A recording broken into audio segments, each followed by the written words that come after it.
오늘날 많은 사람들이 그런 이야기를 합니다. 이 시대가 참 위기의 시대에 살고 있다.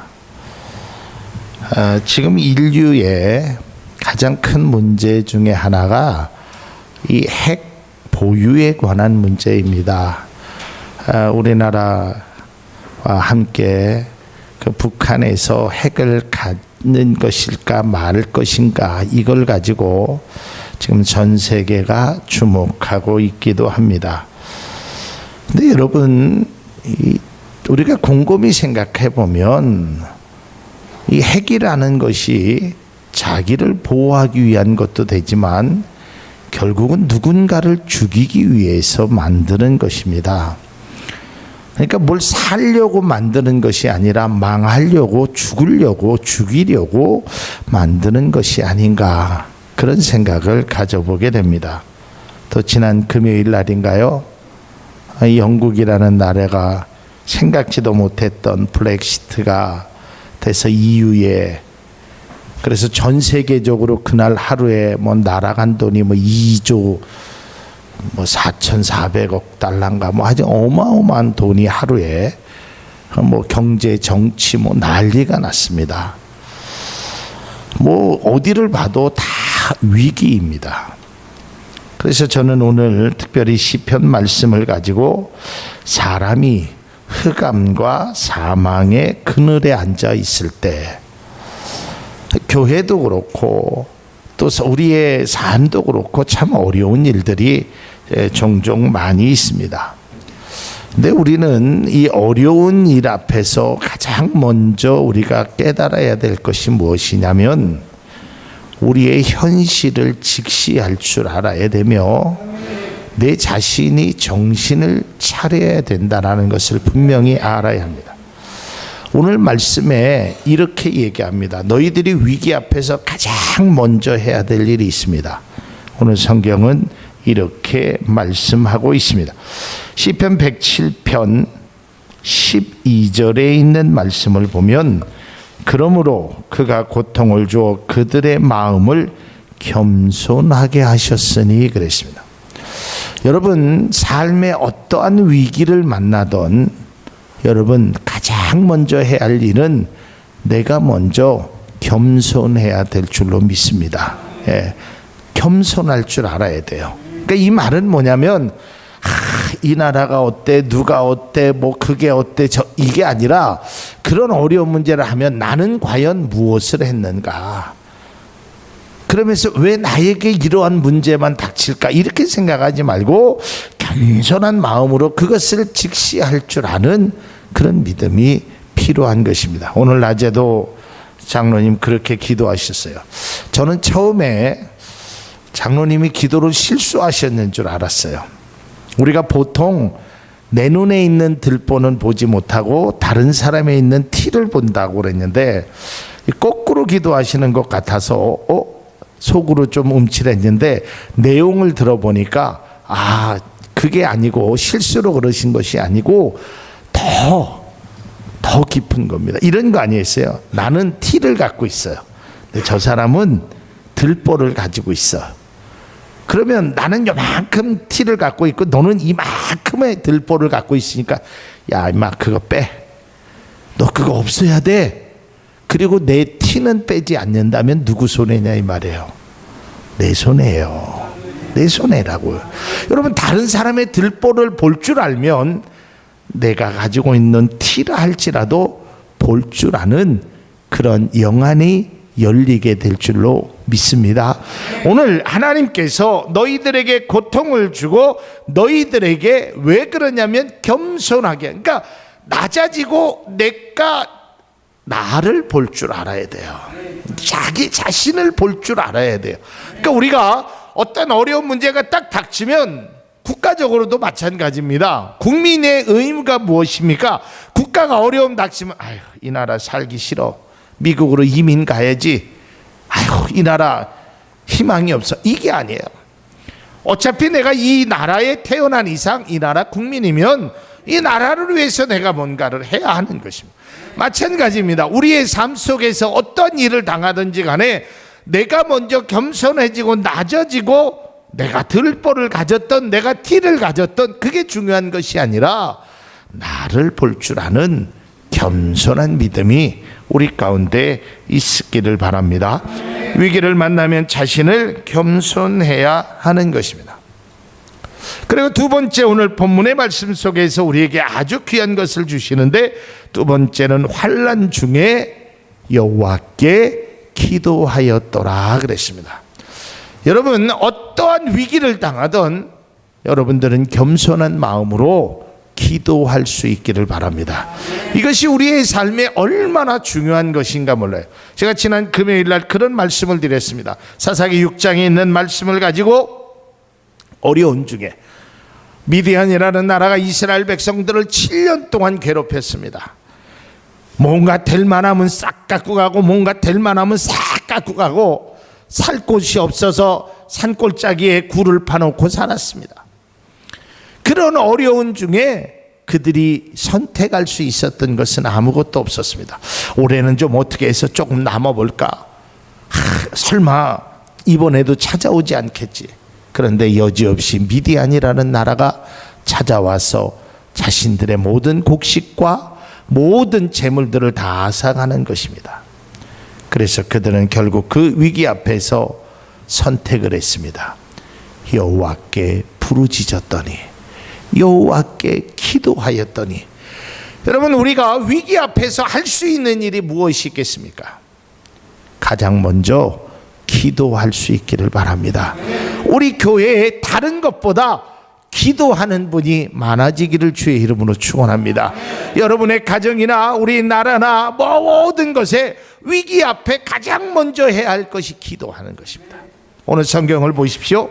이에 그들이 그 환난 중에 여호와께 부르짖음에 그들이 고통에서 구원하셨도다 그랬어요.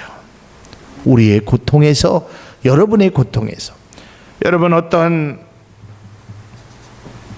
사람이 위기를 만났습니다. 근데 엎친 데에 덮친 격으로 몸까지 망가졌습니다. 정말 살고 싶은 생각이 없었습니다. 나에게 왜 이런 문제가 있을까? 나에게 이런 왜 아픔의 문제가 있을까? 그런데 그가 깨달은 사실이 있었습니다. 기도하자. 기도하자. 이 고통 속에서 내가 할 수 있는 일은 아무것도 없다. 내가 능력도 없다. 해결을 나를 도와줄 사람도 없다. 오직 하나님만 바라보고 기도했다라는 것입니다. 사랑하는 성도 여러분, 하나님 바라보고 우리 모두 기도할 수 있기를 바랍니다. 기도 외에는 다른 방법이 없습니다. 기도밖에는 없습니다. 우리 성도님들이 가장 먼저 하고 가장 끝까지 해야 할 일은 바로 기도라는 것입니다. 여러분의 삶에 혹시 위기가 있습니까? 어려움이 있습니까? 해결하고 싶은 문제가 있습니까? 기도하십시오. 오늘 성경의 고통 중에 기도하였더니, 고난 중에 부르짖었더니 하나님께서 들어주셨다 그랬어요. 우리는 이러한 확실한 믿음을 가지고 믿음으로 나아가서 그 고통이, 그 고난이 여러분의 삶에 귀한 은혜로 탈바꿈되는 귀한 역사가 우리들의 삶 속에 있기를 주님의 이름으로 축복합니다. 자, 마지막으로 우리가 중요한 것이 있습니다. 여러분들도 늘 들었던 이야기일지도 모릅니다. 위기를 기회로 삼으십시오. 한번 따라하겠습니다. 나의 위기가 나에 대한 기회다. 아멘. 네. 제가 좀 개인적인 문제, 여러 가지 어려운 문제로 제가 존경하는 우리 교수님께 상의를 좀 드렸습니다. 교수님, 이런데 어떻게 하면. 그때 교수님이 그런 말씀을 하셔요. 지금 네가 50대 이제 뭐 중반인데 지금 그 위기를 당한 것을 감사하게 생각해라. 그래서 아니 교수님, 그게 무슨 말씀입니까? 그랬더니 어차피 위기라는 것은 올 수밖에 없는 거고 오게 되는데 차라리 조금 더 젊었을 때 조금 더 건강할 때 네가 그 위기를 만났다는 것에 감사해라, 이런 얘기를 하시더라고요. 여러분, 그런 것 같아요.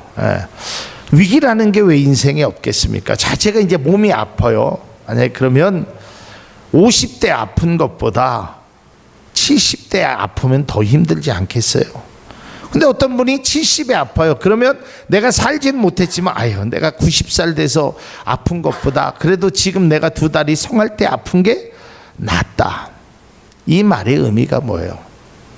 여러분, 위기를 만나면 이것이 내가 일어날 수 있는 기회로, 탈바꿈으로 그런 믿음의 생각이 우리에게 필요하다라는 것을 오늘 성경은 말해주고 있습니다.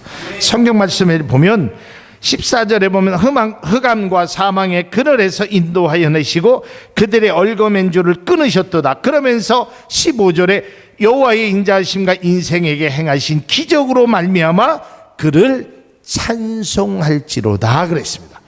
여러분, 아직까지 흑암과 그늘의 사망에서 벗어난 게 아닙니다. 그런데 이 시편 기자는 하나님 앞에 기도하였더니 하나님께서 이러한 은혜를 주실 것을 확신하고 나중에 보니까 그때 하나님께서 그러한 은혜를 나에게 주셨구나. 이것이 매우 중요한 것입니다. 사랑하는 성도 여러분, 제가 그동안 늘 여러분들에게 그런 말씀을 드려요. 저 뒤에 누가 오셨는데 이 앞으로 나오시라 그래요. 이쪽으로 나오셔도 됩니다. 괜찮습니다. 여러분 보십시오. 우리가 위기를 만나면, 어려움을 만나면 그것이 나에게 왜 위기가 왔을까? 왜 아픔이 왔을까? 왜 고난이 왔을까? 그렇게만 생각하지 마시고 이 기회를 통하여 오히려 찬송하리로다. 이 기회를 통하여 하나님의 축복의 은혜로 만들리라. 이게 우리의 믿음의 고백이 되어야 되는 겁니다. 여러분, 믿음의 사람이 다른 것이 무엇입니까? 제가 엊그저께도 어떤 권사님하고 집사님하고 그런 얘기했어요.